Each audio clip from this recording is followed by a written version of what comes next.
Sadie Grimm was the winner of the first motorcycling prize ever awarded in Canada to a woman in competition open to men. The June 20th, 1914 headline in the motoring section of the Manitoba Free Press read, "Lady wins gold medal." What made this achievement remarkable is that the 19-year-old Sadie succeeded where many male riders before her had failed. Back in the winter of 1913-1914, the Manitoba Motorcycle Club had offered a medal to the first motorcyclist to make the trip from Winnipeg to Winnipeg Beach. While this almost 100-kilometer challenge might seem an odd choice today, it was the perfect fit for the time. By 1914, Winnipeg Beach had become one of the most desirable travel destinations from Winnipeg, with many thousands traveling on the trains each weekend. The explosion of automobile and motorcycle ownership was accompanied by growing dissatisfaction with the lack of serviceable roads and had become a growing political issue. While it was the CPR that made the beach popular in the first place, there was a growing resentment that the lack of proper roads gave the railway a de facto monopoly. It was reported that there were numerous unsuccessful attempts to make the trip to the beach, with some motorcyclists trying while the ground was frozen. Others tried in the spring breakup but found the swamps impossible. On Sunday morning, June 14, 1914, Sadie Grimm left Winnipeg on her 1914 7-horsepower big twin Indian motorcycle, planning to get there via Selkirk. Unknown to Sadie, at least one other motorcyclist was also making an attempt on that same day. The Manitoba Free Press described her ride as follows. For 25 miles, she had to brake gravel 8 inches deep while going 30 miles per hour. She took several graceful slides but picked herself up unhurt. From Selkirk to St. Louis, the road was fair, but from then on it was all bog and potholes. After riding paths and mud holes alternatively, Miss Grimm decided to try the railroad track. This she found very bumpy, but it was much preferable to the mud holes interspersed with stumps and roots.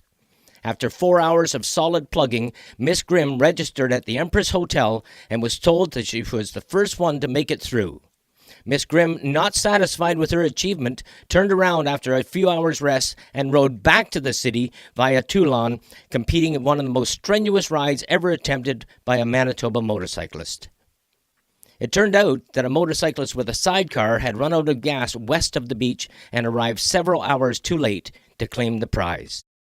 Described by a great-niece as a pistol, Sadie Grimm was born on March the 27th, 1895 in Milverton, Ontario, as the 7th of 8 children. The family would move several times before settling at home in Winnipeg. There she would meet her future husband, Jim Cruikshank. Jim was a well-known Manitoba motorcycle racer, having headlined a number of local competitions. He was the first mentioned rider after Joe Barbeau in an article promoting the 1912 championship meet of Western Canada, and was noted as coming second to Wild Bill Pelham in the 5-mile sidecar event in the 1914 Dominion of Canada Motorcycle Championships.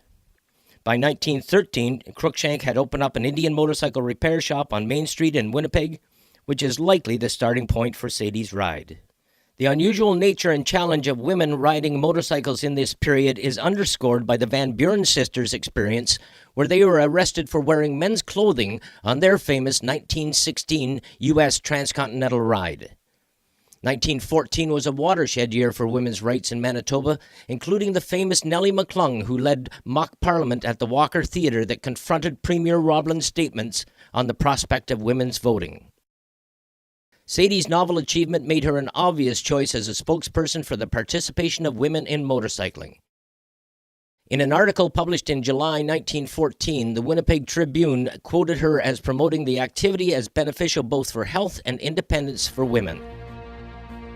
Sadie passed away on February the 8th, 1970 in Winnipeg, Manitoba. Her grandson Dayton, in California, continues the family tradition as an avid motorcyclist. In 2015, the Antique Motorcycle Club of Manitoba, the merged successor of the original Manitoba Motorcycle Club, organized a ride commemorating and retracing Sadie's historic achievement. A Sadie Grimm ride is now anticipated as an annual occurrence.